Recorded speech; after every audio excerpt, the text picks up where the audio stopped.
সনাতন ধর্মশাস্ত্রে অবৈধ বা পরকীয়া সম্পর্কে জড়িত নারী বা পুরুষের মৃত্যুর পরে কি গতি হয় সেই বিষয়ে বিভিন্ন ধারণা প্রচলিত আছে।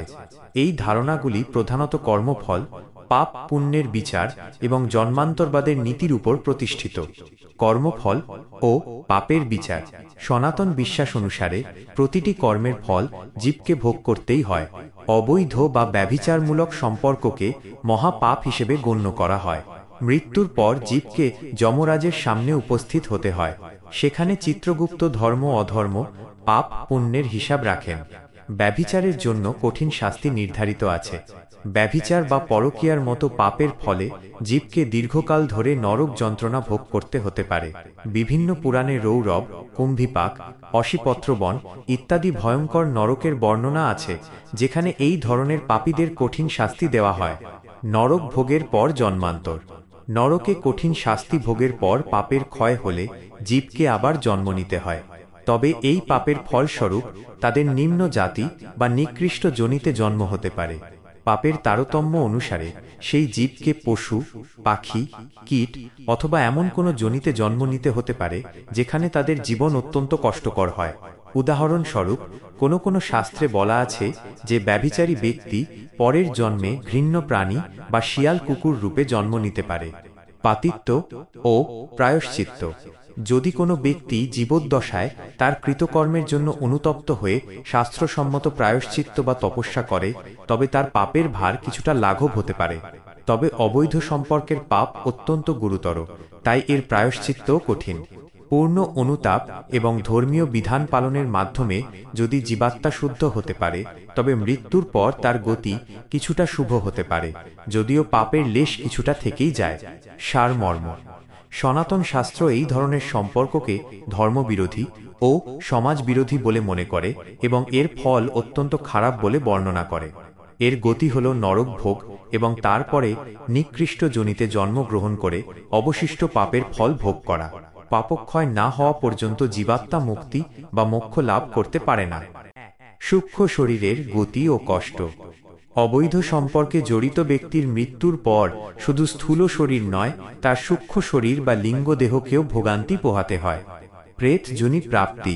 গুরুতর পাপের ফলে অনেক সময় এমন ব্যক্তির আত্মা সহজে পরলোকে স্থান পায় না। তারা পৃথিবী ও পরলোকের মাঝে প্রেত যোনি প্রাপ্ত হয়। এই প্রেত যোনিতে আত্মা ভয়ানক তৃষ্ণা, ক্ষুধা এবং কষ্টের শিকার হয়। যে সম্পর্কের প্রতি তার আসক্তি ছিল, সেই আসক্তিই তার কষ্টের কারণ হয়ে দাঁড়ায়, কারণ সে বাস্তবে সেই সম্পর্ক ফিরে পায় না। আত্মীয়দের উপর প্রভাব। শাস্ত্রমতে এই ধরনের পাপের কারণে শুধুমাত্র ব্যক্তি নিজেই কষ্ট পায় না, তার পরবর্তী প্রজন্ম বা আত্মীয় স্বজনদের উপরও এর কর্মফল বর্তায়। পরিবারে নানা ধরনের দুর্ভাগ্য, অশান্তি বা রোগ শোক দেখা যেতে পারে। যতক্ষণ না পরিবার পক্ষ থেকে মৃত ব্যক্তির আত্মার শান্তির জন্য যথাযথ শ্রাদ্ধ বা শান্তি সস্তায়ন করা হয়, এই প্রভাব থাকতে পারে। 2. পতনের কারণ মন ও বুদ্ধি।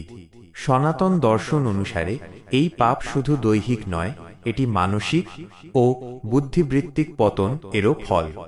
বিবেক নাশ। অবৈধ সম্পর্কে জড়ানোর আগে ব্যক্তির বিবেক বা ধর্ম অধর্ম বিচারের ক্ষমতা নাশ হয়। মৃত্যুর পর সেই পাপের ফলস্বরূপ তার সূক্ষ্ম শরীর তমসাচ্ছন্ন থাকে, ফলে সে সঠিক পথ বা গন্তব্য চিনতে পারে না। আসক্তির বন্ধন। শাস্ত্রে বলা আছে, এই ধরনের তীব্র আসক্তি মৃত্যুর পরও আত্মাকে সেই নির্দিষ্ট স্থান, ব্যক্তি বা সম্পর্কের চারপাশে বেঁধে রাখে। এই বন্ধন মোক্ষ লাভের পথে সবচেয়ে বড় বাধা। এই তীব্র আসক্তি তাকে পুনরায় নিম্ন যোনিতে জন্ম নিতে বাধ্য করে, যেখানে সে সেই আসক্তির ফলস্বরূপ কষ্ট ভোগ করে। 3. পাপের প্রকারভেদ ও শাস্তির তারতম্য। সকল অবৈধ সম্পর্কের পাপ সমান নয়, শাস্তিতে এর তারতম্য দেখা যায়। গুরুত্বপূর্ণ পাপ। যদি কোনো ব্যক্তি গুরুপত্নী, গুরুজন পত্নী, ব্রাহ্মণ পত্নী অথবা আশ্রিতা নারীর সাথে সম্পর্ক স্থাপন করে, তবে সেই পাপকে অতি গুরুতর বা মহাপাপ হিসেবে গণ্য করা হয়। এর শাস্তি হয় সর্বোচ্চ ও দীর্ঘস্থায়ী। অকাল মৃত্যু। কোনো কোনো গ্রন্থে বলা হয়েছে যে এই পাপের কারণে ব্যক্তির আয়ু কমে যেতে পারে এবং সে অকাল মৃত্যুর শিকার হতে পারে। অকাল মৃত্যুর ফলে প্রাপ্ত আত্মা আরও বেশি কষ্ট পায়, কারণ সে তার জীবনকালের কর্মফল পূর্ণ করে যেতে পারেনি। এই সবই হল সনাতন শাস্ত্রের ধর্ম অধর্ম এবং কর্মফল নীতির গূঢ় ব্যাখ্যা, যা লোকসমাজে সবসময় বিস্তারিত আলোচনা হয় না। সনাতন ধর্মে যখন কোনো গুরুতর পাপ, যেমন অবৈধ সম্পর্ক বা ব্যভিচার ঘটে যায়, তখন সেই পাপের ক্ষয় সাধন এবং আত্মার মুক্তির জন্য প্রায়শ্চিত্ত বা মুক্তির পথ অত্যন্ত গুরুত্বপূর্ণ। এই পথগুলি কেবল শাস্তি থেকে নিষ্কৃতি দেয় না, বরং ব্যক্তির মন ও আত্মাকে শুদ্ধ করার উপর জোর দেয়। 1. প্রায়শ্চিত্ত, পাপ ক্ষয়ের শাস্ত্রীয় বিধান। প্রায়শ্চিত্ত হল সেই পদ্ধতি যার মাধ্যমে ব্যক্তি স্বেচ্ছায় তার কৃতকর্মের জন্য কষ্ট স্বীকার করে এবং ধর্মীয় বিধান মেনে পাপের ভার লাঘব করে। ক. অনুতাপ ও স্বীকারোক্তি, মানসিক শুদ্ধি। শাস্ত্র অনুসারে প্রায়শ্চিত্তের প্রথম ধাপ হল আন্তরিক অনুতাপ, বিবেক জাগরণ।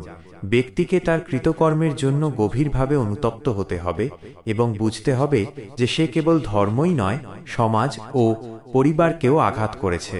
স্বীকারোক্তি, কোনো ধর্মীয় পণ্ডিত, গুরুজন অথবা অভিজ্ঞ পুরোহিতের কাছে নিজের পাপ স্বীকার করা জরুরি। এই স্বীকারোক্তি পাপের ভার হালকা করে এবং প্রায়শ্চিত্তের সঠিক পথ জানতে সাহায্য করে। সংকল্প, ভবিষ্যতে আর কখনো এই ধরনের কাজ করবে না বলে দৃঢ় সংকল্প নিতে হয়। খ. শাস্ত্রীয় তপস্যা ও ব্রত, দৈহিক শুদ্ধি। গুরুত্বপূর্ণ পাপের জন্য কঠিন ব্রত ও তপস্যা পালনের বিধান আছে। কৃচ্ছ সাধন, বিভিন্ন ধরনের কৃচ্ছ সাধন ব্রত আছে, যেমন চান্দ্রায়ণ ব্রত, তিথি অনুসারে আহার কমানো ও বাড়ানো হয়। এটি পাপক্ষয়ের জন্য অত্যন্ত কার্যকরী। পরাগ ব্রত, টানা 12 দিন উপবাস করে থাকতে হয়। অতিকৃচ্ছ ব্রত, এর ফল আরও কঠিন, যেখানে স্বল্প আহার ও কঠোর নিয়ম পালন করা হয়। তীর্থযাত্রা ও স্নান, পবিত্র তীর্থস্থান যেমন গঙ্গা, যমুনা বা গোদাবরী নদীতে স্নান করলে পাপক্ষয় হয় বলে মনে করা হয়। এই যাত্রায় হেঁটে যাওয়াই শ্রেয়। গ. দান ও যজ্ঞ, কর্মগত শুদ্ধি। প্রায়শ্চিত্তের একটি গুরুত্বপূর্ণ অংশ হল দরিদ্র এবং সৎ ব্রাহ্মণদের দান করা। ভূমি বা স্বর্ণ দান, সামর্থ্য অনুযায়ী ভূমি, স্বর্ণ বা গাভী দান করা মহৎ প্রায়শ্চিত্ত হিসেবে গণ্য। অন্ন দান, অভাবী ও ক্ষুধার্তদের মধ্যে প্রচুর পরিমাণে অন্ন বিতরণ করলে পাপের ভাগ কমে। যজ্ঞ অনুষ্ঠান, পাপের গুরুত্ব অনুসারে বিশেষ শান্তি যজ্ঞ বা হোম অনুষ্ঠান করা যেতে পারে, যেখানে মন্ত্র পাঠের মাধ্যমে পাপের শক্তি হ্রাস করার চেষ্টা করা হয়। 2. মুক্তির পথ, মোক্ষ লাভের চেষ্টা। প্রায়শ্চিত্ত পাপের ফল থেকে নিষ্কৃতি দিলেও মুক্তি বা মোক্ষ হল জন্ম মৃত্যুর চক্র থেকে চিরন্তন নিষ্কৃতি লাভ। অবৈধ সম্পর্কের মতো পাপের কারণে মোক্ষ লাভ কঠিন, তবে অসম্ভব নয়। ক. ভক্তি যোগ, পাপী ব্যক্তির মোক্ষ লাভের সহজতম পথ হল ভক্তি যোগ বা ঈশ্বরের প্রতি নিঃশর্ত প্রেম ও আত্মসমর্পণ। নাম সংকীর্তন, নিয়মিতভাবে ঈশ্বরের নাম জপ করা এবং উচ্চস্বরে সংকীর্তন করা। এই পথে পাপী তাপী নির্বিশেষে সকলে তার শরণাপন্ন হতে পারে। পূজা ও আরাধনা, নিষ্ঠা সহকারে আরাধ্য দেবদেবী যেমন শিব, বিষ্ণু, বিশেষত শ্রীকৃষ্ণ বা দেবী দুর্গার পূজা করলে মন পবিত্র হয়। খ. জ্ঞান ও বৈরাগ্য, মুক্তি লাভের প্রধান পথ হল জ্ঞান বা আত্ম উপলব্ধি এবং বৈরাগ্য বা অনাসক্তি। শাস্ত্র শ্রবণ, নিয়মিতভাবে উপনিষদ, গীতা বা ভাগবতের মতো ধর্মগ্রন্থ পাঠ ও শ্রবণ করলে জ্ঞানের আলো সঞ্চারিত হয়। অনাসক্তি অভ্যাস, ব্যক্তিকে বুঝতে হবে যে এই দেহ ও জগতের সকল সম্পর্কই ক্ষণস্থায়ী। অবৈধ সম্পর্কের প্রতি যে তীব্র আসক্তি ছিল, তা থেকে মনকে সরিয়ে নিয়ে ঈশ্বর বা আত্মার প্রতি নিবদ্ধ করতে হবে। গ. কর্মযোগ, নিষ্কাম কর্ম, ব্যক্তিকে সমস্ত কর্মফলের আশা ত্যাগ করে কেবল কর্তব্য হিসেবে কাজ করে যেতে হবে। সেবা, লোকসেবা বা নিঃস্বার্থভাবে পরের উপকারে নিজেকে নিয়োজিত করলে পূর্বের খারাপ কর্মের প্রভাব কমে। গূঢ় কথা, প্রায়শ্চিত্ত হল পথ, মুক্তি হল লক্ষ্য। শাস্ত্রীয় বিধান অনুসারে অবৈধ সম্পর্কের মতো গুরুতর পাপের জন্য প্রায়শ্চিত্ত অত্যন্ত কঠোর হতে পারে এবং তা দীর্ঘকাল ধরে পালন করতে হয়। মনে রাখতে হবে, কেবল বাহ্যিক আচার অনুষ্ঠান নয়, প্রায়শ্চিত্তের আসল উদ্দেশ্য হল পাপীর হৃদয়ের শুদ্ধি। যখন ব্যক্তি হৃদয়ের পরিবর্তন ঘটাতে পারে, তখনই সে ধীরে ধীরে মুক্তির পথে অগ্রসর হয় এবং তার সূক্ষ্ম শরীর নরক যন্ত্রণা থেকে রেহাই পায়। হরে কৃষ্ণ। প্রিয় ভক্তবৃন্দ, আপনারা দেখছেন ভক্তিলিঙ্ক চ্যানেল।